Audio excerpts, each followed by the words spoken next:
nós vamos ler João 4, de 5 a 15. Uma passagem muito conhecida. Essa passagem, ela é usada normalmente pelos pastores e por nós mesmos para falar sobre evangelismo, né? A passagem da conversa de Jesus com a mulher samaritana, quando Jesus lhe oferece água viva. Mas hoje eu quero fazer uso dessa passagem de uma forma um pouco diferente. Eu queria fazer uso dela não como evangelismo, mas como uma mensagem para nós que já fomos evangelizados, que já somos cristãos. Porque, na verdade, se você pensar bem, a mulher samaritana, ela tinha suas convicções religiosas, porque ela até pergunta para Jesus, né, onde que é que eles adoravam ali, os judeus em outro lugar, como é que era isso. Então, ela era uma mulher samaritana que tinha algum conhecimento religioso, pelo menos, mas tinha uma vida, vamos dizer assim, mundana. Não tanto no sentido de pecado, mas mundana no sentido de que uma vida no padrão e conformada ao século em que ela vivia. Por isso mesmo ela tinha tido vários maridos e o que ela tinha não era o dela agora. Ela tinha um padrão, tinha conhecimento religioso, mas tinha um padrão de vida mais apegado às coisas desse mundo. Então é nesse sentido que nós vamos ler essa passagem hoje, e que diz assim, a partir do 5. Assim, Jesus chegou a uma cidade samaritana chamada Sicar, perto das terras que Jacó tinha dado a seu filho José. Ali ficava o poço de Jacó. Cansado da viagem, Jesus sentou-se junto ao poço. Era por volta do meio-dia. Nisso veio uma mulher samaritana tirar água, e Jesus lhe disse: dê-me um pouco de água, pois os seus discípulos tinham ido à cidade comprar alimentos. Então a mulher samaritana perguntou a Jesus: como sendo o Senhor um judeu, pede água a mim, que sou mulher samaritana? Ela disse isso porque os judeus não se dão com os samaritanos.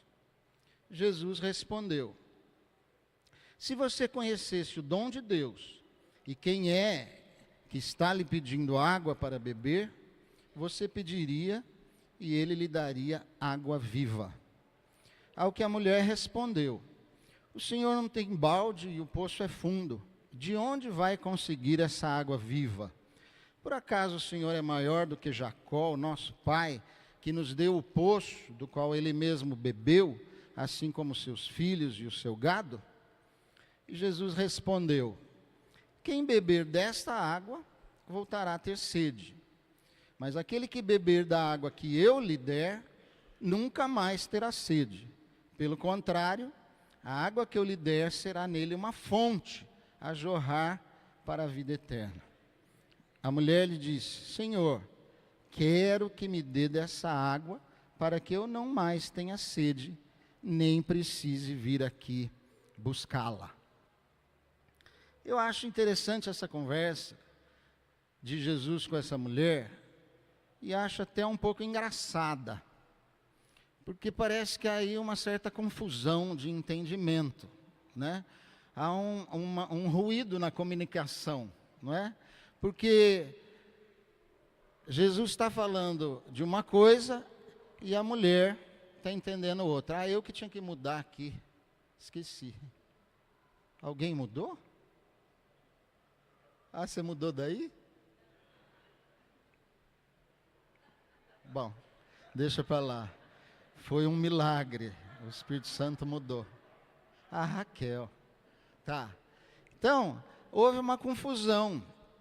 Há uma confusão aí nessa conversa que a torna até um pouco humorística, né? Por quê? Porque ali se trata de dois tipos de água: a água viva e a água física.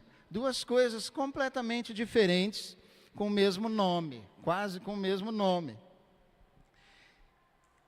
Isso se chama um ruído na comunicação. Hoje nós já conhecemos a história, quando nós lemos, nós já vamos entendendo. Mas na época foi uma confusão essa conversa. Jesus começou o diálogo falando da água física. Jesus era muito inteligente, né? Especialista em comunicação. Ele disse: eu vou me identificar com essa mulher, afinal ela está chegando aqui para tirar a água física, a água natural, eu vou entrar por aqui. E pediu água para essa mulher, a água física. Afinal, meio-dia, ele já havia viajado a pé, no sol quente, cansado, sentou-se à beira do poço, e aquela mulher chega. Então Jesus: você podia me dar um pouco dessa água? E aquela mulher, ela podia dar água para Jesus. Era uma água que ela tinha plenas condições, ela tinha o balde, ela tinha o poço, ela estava acostumada a fazer esse serviço, afinal, todos os dias ela vinha ali naquele poço. Eu não sei se você pode imaginar uma vida sem água encanada, sem torneira na pia, né? E você ter que, todo dia, uma coisa tão necessária ao dia a dia nosso, que é a água, você ter que buscar todo dia, com aquele peso, etc. E ela fazia isso todo dia, ela faz tudo sempre igual, vai, pega água no poço para levar para casa, para beber, e daí no outro dia de novo, não sei nem se era uma vez só por dia. Hoje, aliás, nós tivemos um problema aqui, quando chegamos não tinha água no salão, foi um desespero, né? Eu até pensei assim: que será daquele povo que tem que levantar para tomar água na hora da pregação? Acho que eles vão passar mal. Um pouco de sarcasmo, só para agitar a pregação. Mas, graças a Deus, alguém descobriu o problema e abriu lá um registro que estava fechado e a água voltou. Como água física é importante e necessária. E Jesus sabia disso. E Jesus, na sua parte humana, né, que ele tinha, nascido de Maria, ele sentiu sede e pediu água para essa mulher, a água física. E ela, então, você sabe a história, achou estranho um samaritano falar com ela, um judeu falar com ela, que era samaritana, falou sobre isso. Como é que o Senhor, sendo um judeu, fala e pede água ainda para mim, que sou uma samaritana? Jesus não se incomodou muito com esse problema e lhe disse: olha, minha filha, se você soubesse, se você conhecesse o dom de Deus, e se você soubesse quem é que está te pedindo água física, você ia lhe pedir um outro tipo de água. A água viva. Se você soubesse o dom de Deus, se você conhecesse quem é Deus de verdade, se você conhecesse a generosidade de Deus e tudo aquilo que Ele pode te dar, se você conhecesse o muito mais de Deus, e se você soubesse que quem está aqui na tua frente é Ele mesmo, você ia pedir para Ele água viva. Pensa bem, não pensa mais na mulher como uma pessoa que está sendo evangelizada. Pensa em você que já foi evangelizado. Jesus dizendo isso para você. Você buscando matar uma sede física. E Jesus lhe diz assim: olha, se você conhecesse realmente a Deus, se você tivesse consciência daquilo que Ele pode fazer na sua vida, do tipo de água que Ele pode te dar, você na hora lhe pediria. Porque eu que posso te dar, estou aqui presente na sua vida e tenho essa água para te dar.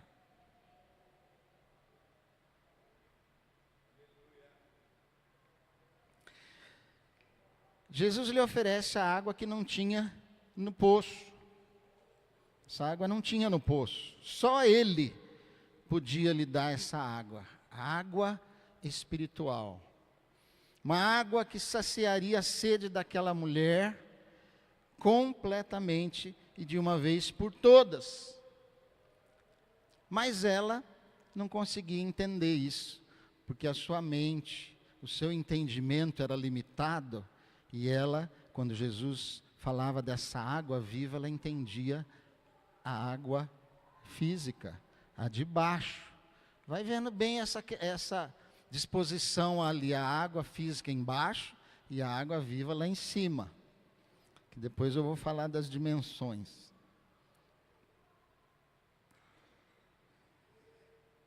A mulher não entendia.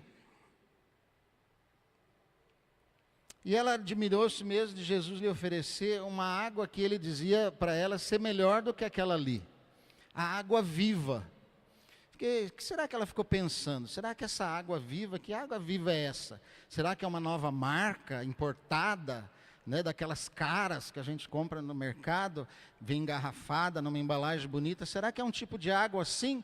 Mas não pode ser uma água melhor, por melhor que ela seja, do que a água desse poço, que é o poço de Jacó. É o poço onde o nosso pai Jacó, da onde ele tirava a água para ele, para os seus filhos, para o seu gado. É quase que uma água santa essa aqui, uma água de tradição milenar. Como é que essa água de Jesus pode ser melhor do que essa água que eu tenho aqui, que eu tiro todo dia? Como que ela pode ser melhor?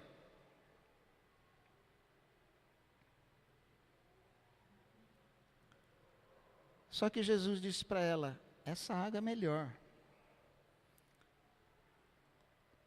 O poço seu é muito bom, a água é de muita qualidade, mas a água que eu tenho para você, se você beber, você não vai ter mais sede. Você não vai ter mais sede. Se você beber, essa água do poço de Jacó, tão boa, tão necessária, e que você busca todos os dias, se satisfaz com ela, você bebe e depois sente sede de novo. Ela satisfaz até um certo ponto. Ela dá uma satisfação limitada. Ela te alegra por um tempo, ela te satisfaz por algum momento, mas depois você precisa de mais. Mas eu tenho uma água. E essa água, se você tomar, você não vai ter mais sede. Uau! Essa água é boa mesmo. E não é só isso. Tem mais. Tem mais ainda. O que pode ser melhor do que isso? Se você beber dessa água, além de você saciar a tua sede, você vai se tornar uma fonte. E vai jorrar dessa água. Você vai ser melhor. Você vai ser um poço melhor do que o de Jacó.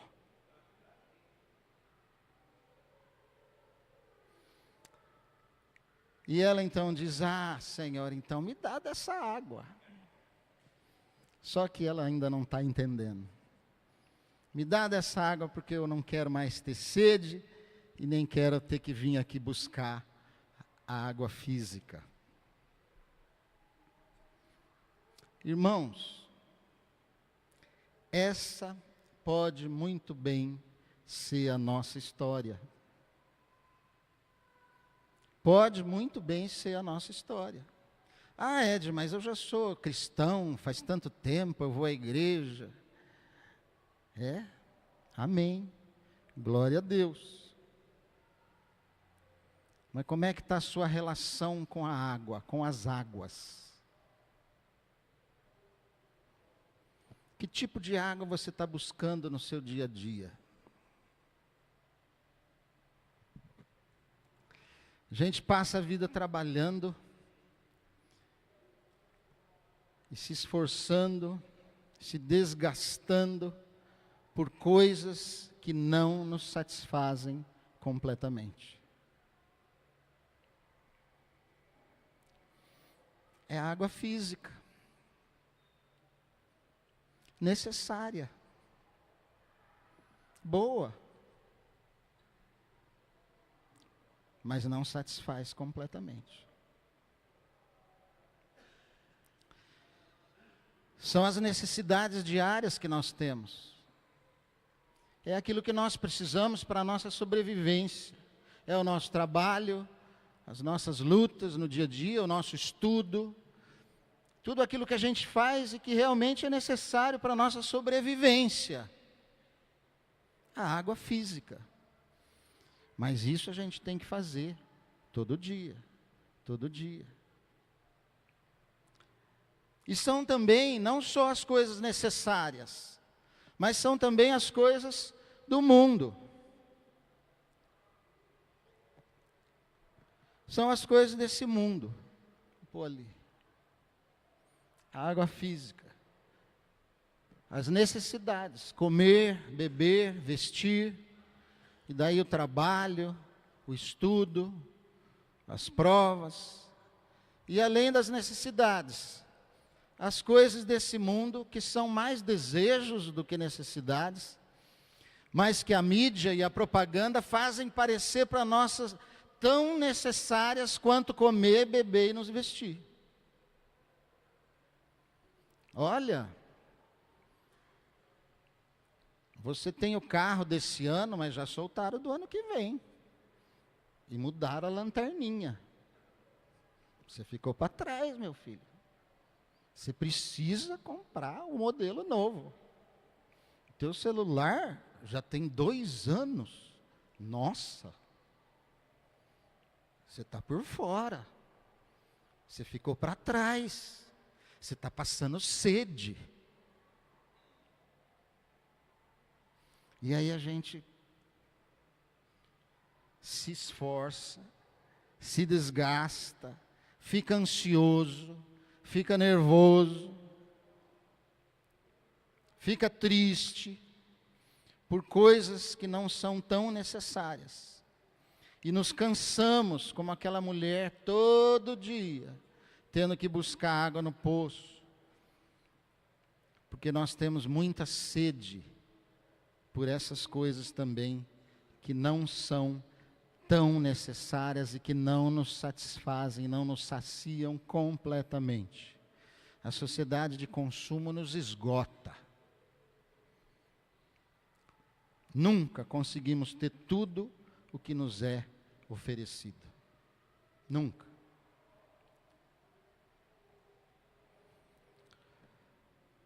Quando conseguimos realizar um desejo, eles inventam outro, melhor, mais bonito, mais moderno, mais completo e mais caro. É uma busca frustrante. Sabe como Salomão chama isso? Correr atrás do vento. Correr atrás do vento. Tem gente que vive correndo atrás do vento, tentando pegar algo que não dá para pegar. A não ser a Dilma, né? A Dilma consegue. A Dilma disse que conseguia armazenar o vento, né? Não sei como que é. Ela já deve estar numa outra dimensão.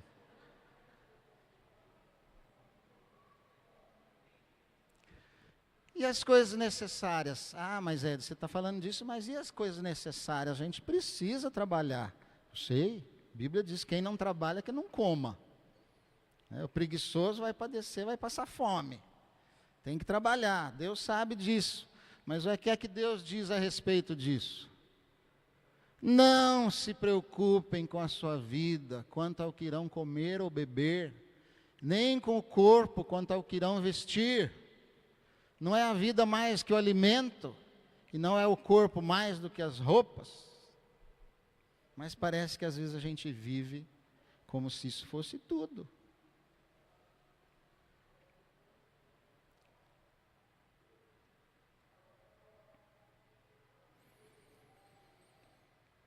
Deus sabe do que nós temos necessidade. Ele sabe, Ele fez você. Ele me fez. Ele sabe que eu preciso comer. Ele sabe, aliás, que eu preciso comer bem menos do que eu tenho comido.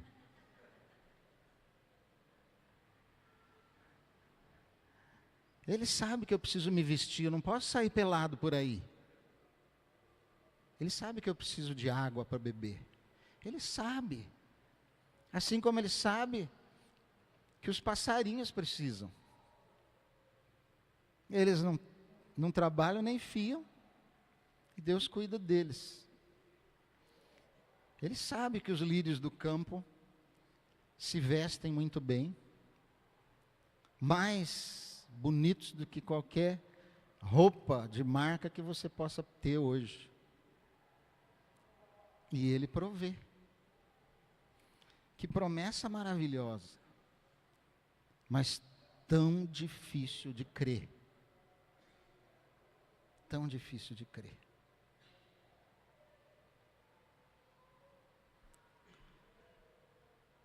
Irmãos, Deus tem muito mais para nós. Deus tem muito mais do que essas coisas para nós. Muito mais. E quer nos dar. Deus tem a água viva. É a água que nos traz vida em abundância. Que nos faz frutíferos. Nos torna uma fonte. Que vai jorrar para a vida eterna, para as coisas que são eternas. Para as coisas que não acabam aqui. Para o tesouro que não se enferruja, nem ladrão nenhum consegue levar. Tesouro lá no céu. Essa é a água que Deus tem para nós. Ele não planejou as nossas vidas para nós ficarmos correndo atrás do vento. Não é isso que Ele quer para nós.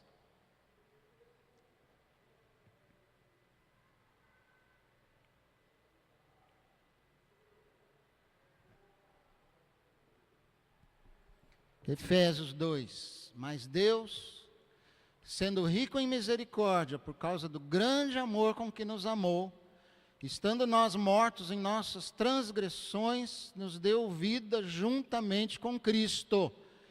E juntamente com Ele, nos ressuscitou. E com Ele, nos fez assentar nas regiões celestes em Cristo Jesus. Se você recebeu a Cristo, se você tem uma nova vida, se Ele te deu uma nova vida, Ele te colocou assentado nos lugares celestiais. É onde está a água viva. Você não está nadando na água física mais. Nós estamos assentados com Cristo, em Cristo, nos lugares celestiais. É numa outra dimensão, querido. Só que a gente fica vivendo, esticando o pescoço lá para baixo, para olhar para as coisas lá de baixo. Nós estamos com o céu disponível a nós. Mas ficamos agarrados às coisas aqui desse mundo. Como aquela mulher, que não conseguia entender. Jesus, Deus tem falado para nós, eu tenho muito mais para você. Mas nós voltamos para casa e vivemos a nossa vida buscando as coisinhas que Deus pode nos dar, necessárias e as não necessárias. Qual é o motivo das nossas orações? O que é que você tem pedido nas suas orações? Deus vai te dar, mas Ele quer dar muito mais.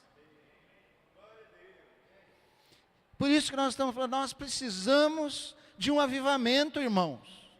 Nós precisamos entender isso, que Deus quer fazer mais nas nossas vidas. Que Ele quer que nós cheguemos aqui no culto e realmente celebremos a Sua presença, sintamos o Seu mover, a ação do Seu Espírito em nós, que queiramos sentar aqui na frente. Que queiramos louvar, que tenhamos prazer nele, nas coisas dele, que a nossa vida tenha esse prazer que vai muito mais além do que qualquer prazer, que uma coisa, que um bem, que qualquer coisa desse mundo possa nos dar.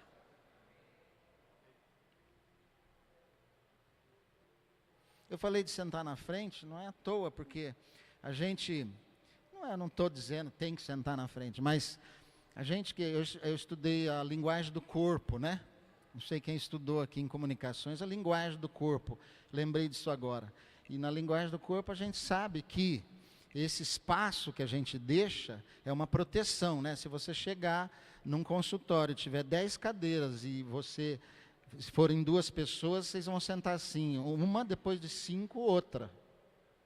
Não vai sentar os 2 juntos, porque é o espaço que eles chamam de proteção. Né? E se estiver todo cheio, tiver só uma cadeira vazia, você se sente mal de sentar ali, mas senta, porque não tem outro lugar. Mas você se sente invadido. Irmãos, Deus, se a gente realmente acreditasse que Deus tem muito mais, a gente sentava aqui, ó. Eu quero. Eu não vou me proteger contra a palavra, contra o pastor, contra nada. Eu não vou ficar escondido dele. Eu quero estar perto dele, o mais perto possível. Isso é o avivamento que nós buscamos, essa sede maior das coisas de Deus do que das coisas desse mundo. Uma sede maior da sua palavra, uma vontade maior de orar, um prazer maior em orar, um prazer em estar no ministério, uma alegria de ir para o grupo, de encontrar os irmãos. E é o que Deus quer para cada um de nós.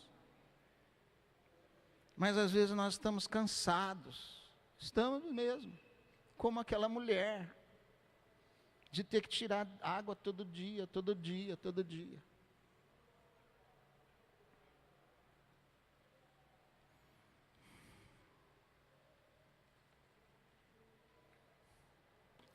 Deus nos elevou a um nível superior de vida. Deus nos elevou num nível superior de pensamentos, de propósitos, de entendimento das coisas, da verdade. E o propósito de Deus para nós é nada menos do que nos tornar semelhantes a Jesus. Nos tornar semelhantes a Jesus. Você já pensou o que isso significa? Você ser parecido com Jesus, esse é o alvo de Deus para cada um de nós, ter filhos semelhantes ao seu Filho Jesus. E é para isso que Ele trabalha nas nossas vidas. Nós vivemos, irmãos, em 4 dimensões. Vou entrar na dimensão. O negócio da dimensão fez um sucesso lá no acampamento.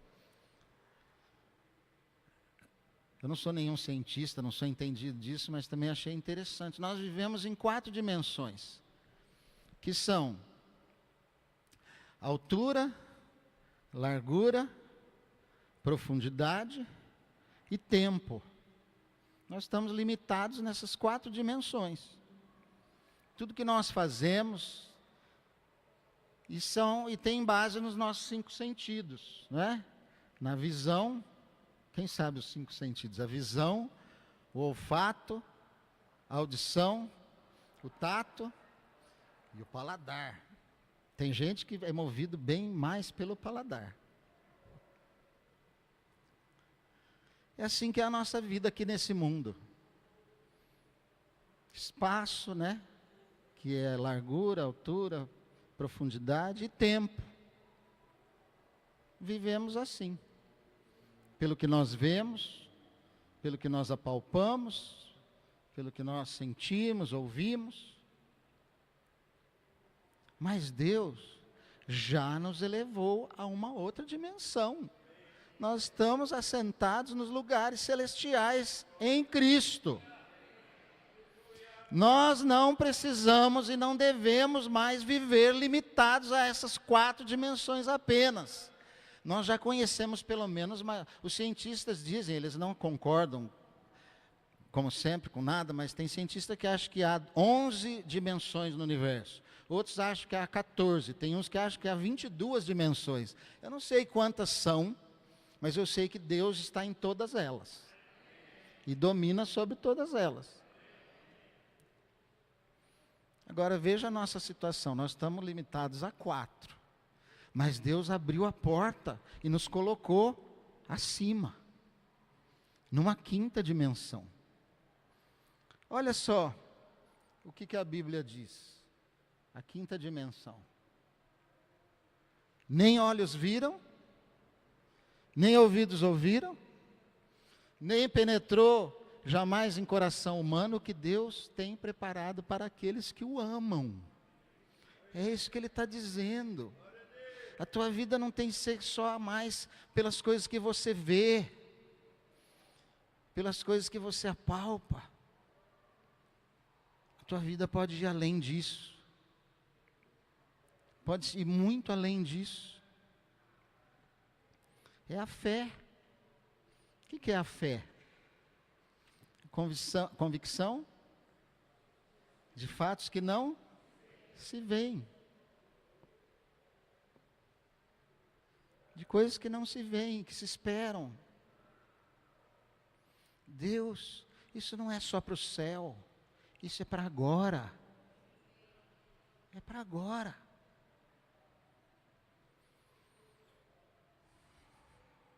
Se nós virmos os exemplos bíblicos, os apóstolos, por exemplo, eles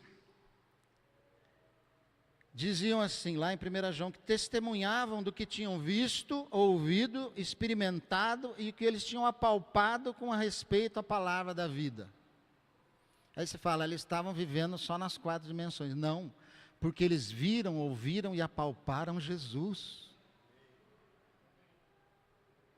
Eles viram Jesus curando enfermos, expulsando demônios, ressuscitando mortos,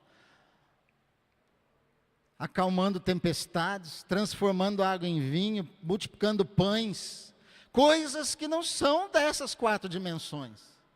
Embora Jesus estivesse limitado como humano a isso aqui, ele ainda podia expressar através da sua vida coisas que não são próprias desse mundo e que vão além. E ele mesmo disse assim para os seus discípulos: vocês farão coisas maiores do que eu fiz. Vocês não vão ficar limitados a tudo isso aqui. Vocês vão fazer coisas mais altas, de um nível superior. E o que é que nós estamos fazendo, irmãos?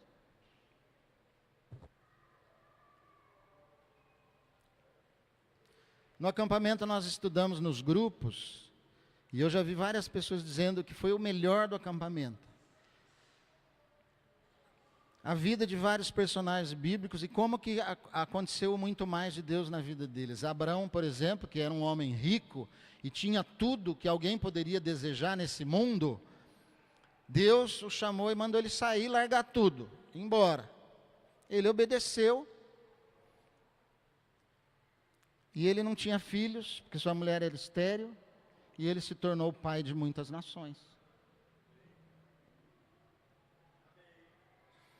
Davi, um pastorzinho que, quando Samuel foi lá para ungir o novo rei, nem o pai dele lembrou dele.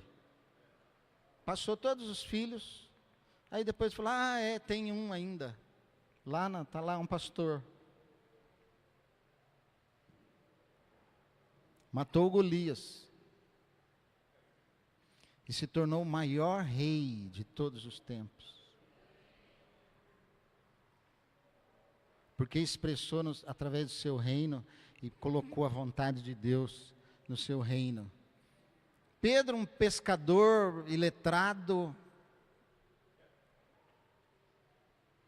dava um monte de fora.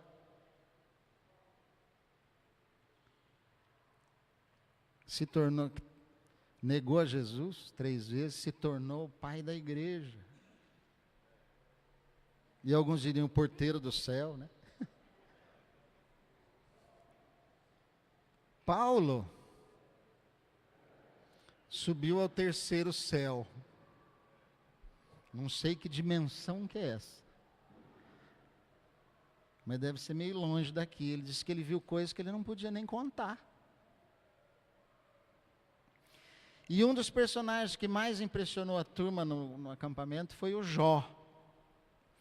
E o Jó, você sabe, ele tinha tudo também. Tinha uma família maravilhosa, era riquíssimo. E era um homem íntegro, que agradava a Deus. Ele já podia ir para o céu. o Jó. Mas Deus resolveu fazer algo, permitir algo na vida dele, que tirou tudo que ele tinha, inclusive saúde. Tirou tudo.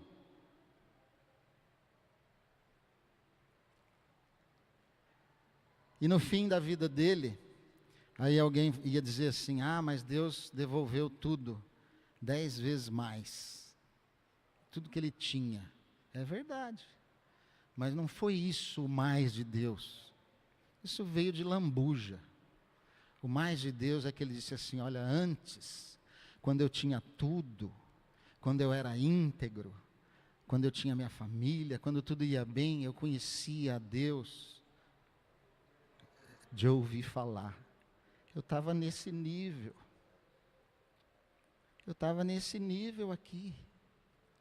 Agora hoje, depois de tudo que eu passei, eu consigo ver a Deus. Consigo ver a Deus. Agora eu te conheço porque eu te vejo. Onde eu estou, onde eu vou, o que eu vou fazer, eu vejo o Senhor comigo. Eu não sei por ouvir falar, ou porque eu crio, porque alguém pregou, é porque eu vejo o Senhor está aqui comigo e eu consigo falar com o Senhor e te ver.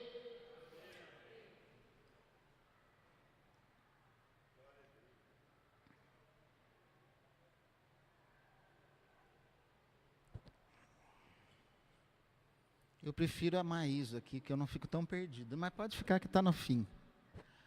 A igreja, só falar um pouco da igreja. Irmãos, a igreja, olha lá onde eu pus a igreja. Na água física. A igreja não está no nível de cima. A igreja organizada está aqui nesse nível do mundo. Mas a igreja está aqui, Deus colocou a igreja aqui para nos elevar, para nos ajudar a elevar até o céu, até o reino. Lá em cima é a água viva, é o nível do reino de Deus. A igreja não é o reino de Deus. Por isso não queira uma igreja perfeita. Não queira, porque ela não existe. A igreja é uma coisa aqui desse mundo. Lá no céu não vai existir igreja. Lá no céu é uma família, um corpo. A igreja está aqui, foi colocada, os líderes foram colocados, os irmãos foram colocados por Deus para te elevar para o reino de Deus. E não adianta você ficar achando que a igreja é o reino, que ela é perfeita e eu quero achar uma igreja perfeita. Essa aqui não é, eu vou para outra, eu estou procurando. Isso aí é viver nesse nível aqui. É não entender o que Deus tem e quer para você através da igreja. E se você está tendo problema na igreja, é para ter, que é para você ser treinado e aprender e crescer e poder subir um pouco. E se você tem alguém... Se você tem alguém que te prejudicou na igreja, é que é para você perdoar, crescer um pouco, não é para você sair embora e ficar nesse nívelzinho aqui de baixo. É para você subir. Você está entendendo? É o meio, a igreja é um meio. Agora, quando a igreja, porque ela é falha, e porque nós também somos muito falhos e muitas vezes não damos condições à igreja de fazer o trabalho completo, Deus resolve dar uma ajudinha. Que é o caso do Jó. E aí vem o que eu chamo a teoria do caos. A teoria do caos na ciência, ela é assim. Teoria científica do caos. São sistemas da natureza que funcionam obedecendo às leis naturais, né? Tem assim por isso uma previsibilidade. E aquilo acontece sempre em base a causa e efeito, e as coisas vão acontecendo na natureza assim. A ciência usa e estuda essas leis, essas coisas que acontecem sempre da mesma forma. Mas descobriram os cientistas uma vez, um tempo atrás, no século passado, e o que denominaram de a teoria do caos, que de repente um sistema desses, que vem funcionando bonitinho, tudo direitinho, de repente acontece algo inesperado e que tira, parece que toda a organização da coisa. Mas depois eles descobriram que mesmo esses sistemas, sendo vistos de uma forma mais, de um lugar mais distante, ou depois de muito tempo, eles viram que mesmo dentro do caos existe uma organização. Na nossa vida, o caos acontece assim. Vem vindo tudo bem, está tudo bonitinho, eu tenho meu trabalho, eu tenho minha família, eu tenho meu suprimento financeiro, eu tenho a minha igreja, eu oro, eu tenho meu grupo. De repente, algo acontece. A notícia de uma doença grave, a perda de um ente querido, a perda de um emprego. Puxa, eu estava tão bem. O que está acontecendo? É o caos. É aquele momento em que você perde o chão. E você não entende as coisas. E você faz um monte de perguntas. Por quê? Por que Deus? Por que disso? Por que daquilo? E Deus não explica.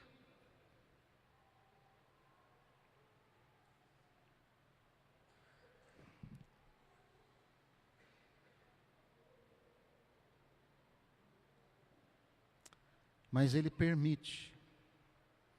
Porque de repente Ele olhou para a sua vida e achou que estava tudo muito certinho, mas que Ele queria que você tivesse muito mais.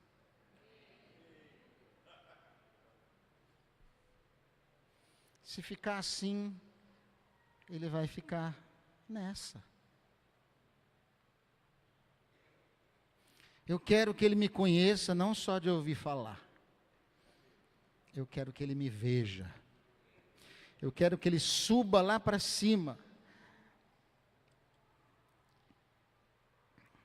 Para o nível do reino de Deus. Da água viva.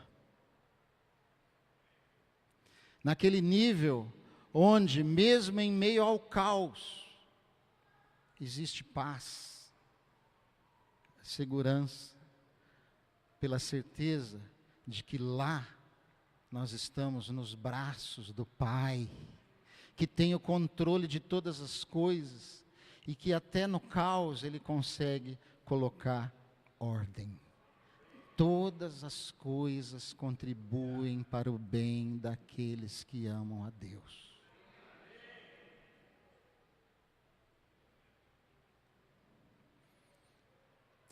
O reino de Deus é o governo e o controle de Deus sobre as nossas vidas. E quando nos colocamos nesse nível, Ele passa a conduzir todas as coisas. E aí eu vou... Será que eu não pus isso? Eu vou para esse versículo. Esse versículo é o versículo do reino de Deus. E eu costumo dizer, o versículo talvez um dos mais conhecidos e um dos menos praticados. Busquem em primeiro lugar o reino de Deus e a sua justiça. E todas essas coisas pequenas do nível de baixo serão acrescentadas. O que tem que explicar disso? Nós temos só que crer. Parar um pouco no nosso dia a dia, onde estamos atribulados, envolvidos nas coisas desse nível aqui de baixo, é Deus dizer assim: cuida das minhas coisas, que eu cuido das suas. Eu cuido melhor das suas. Tudo que nós fazemos no reino é feito em Cristo. O que nós fazemos por nós mesmos, nas nossas forças, é obra morta, é religiosidade, é carne, é ativismo. Viver no reino é viver em Cristo e viver na fé. crendo nas coisas impossíveis e buscando-as. É sair da região de conforto, onde nós nos sentimos no controle das coisas. Por isso que o caos é bom, porque no caos nós vemos que nós, na verdade, não temos controle de nada. E que o controle tem que estar nas mãos do nosso Deus.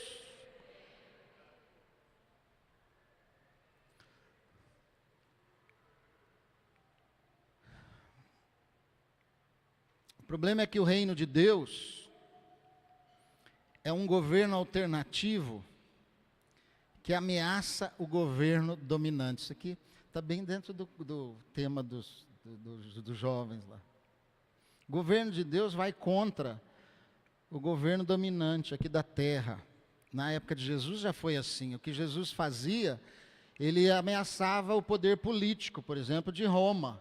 Ele ameaçava o poder religioso, que eram os judeus, o judaísmo. Ele ameaçava a questão social, dos costumes, da tradição, da cultura dos judeus. E ele ameaçava até a questão econômica. Porque havia a ideia secular da economia é a idolatria do Deus Mamon, do dinheiro. E a ideia de Jesus é dar. É dar. Não é receber. Não é ajuntar. É dar. Então o reino de Deus nem sempre nós queremos. Porque nós somos maus. E nos apegamos às coisas daqui. Mas lembre-se, busque em primeiro lugar o reino. Toda vez que você deixa algo de Deus, por causa de algo do mundo, é uma coisa séria. Ai, não pude ir no discipulado, eu tinha que estudar para o vestibular. Tudo bem. Ótimo. Maravilha. Estude para o vestibular.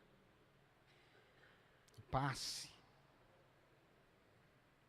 Mas Deus viu que na hora da escolha entre a água viva e a água física, você preferiu o poço de Jacó.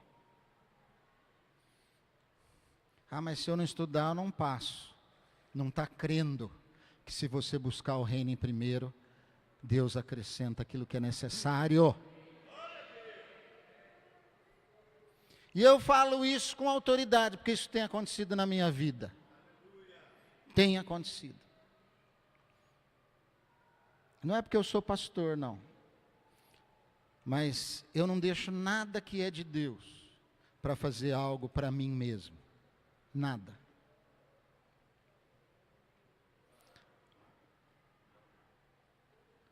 E Deus tem suprido todas as coisas.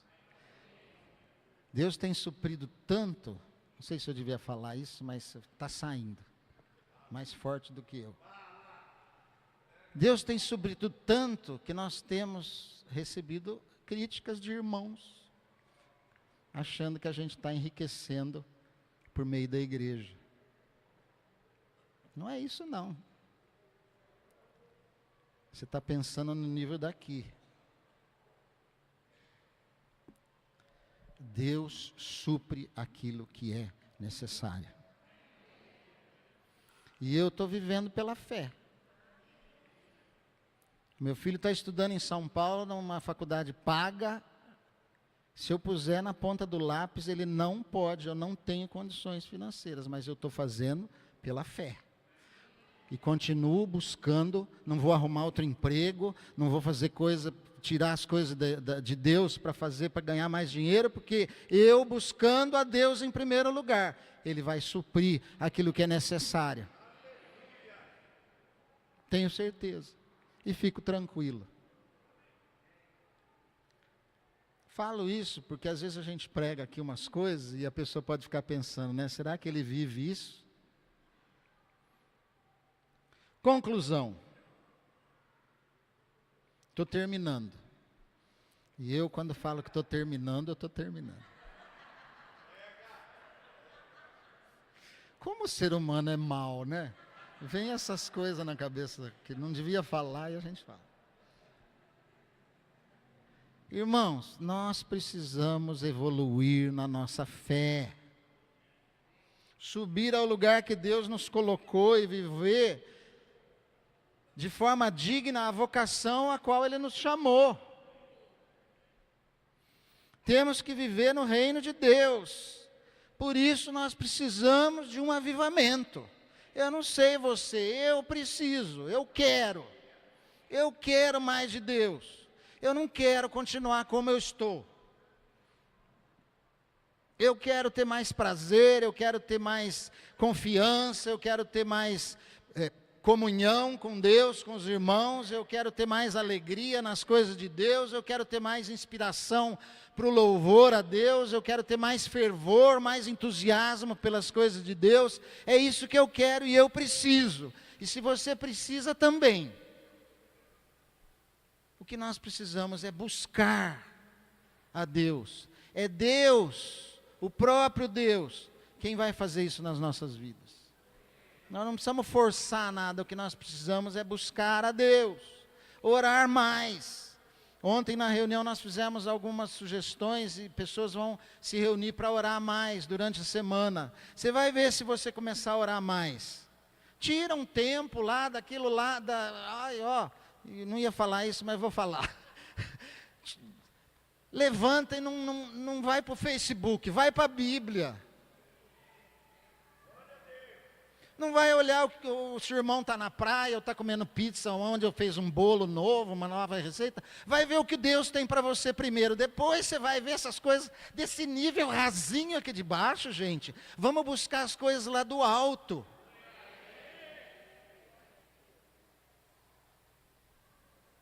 Deus tem muito mais. Precisamos redescobrir o tesouro escondido, aquele que vale a pena deixar tudo, vender tudo que nós temos aqui para conseguir ele, esse tesouro escondido, que está no nível do reino dos céus. E quando isso acontecer, como fermento do reino de Deus, se você busca, ele vai levedar toda a massa. Se você busca o reino vai atingir todas as áreas da sua vida, inclusive as aqui de baixo, as necessárias e as não necessárias. Deus vai suprir, é o fermento do reino de Deus. E eu quero então terminar citando o seguinte versículo do Salmo 37. Agrada-te do Senhor, e Ele satisfará os desejos do teu coração. Agrada-te do Senhor. Não é agrada ao Senhor. Agrada-te. Tenha prazer em Deus. Tenha prazer nas coisas de Deus. Divirta-se com as coisas de Deus. Seja alegre com as coisas de Deus. E Ele satisfará não só as coisas necessárias, aos desejos do teu coração.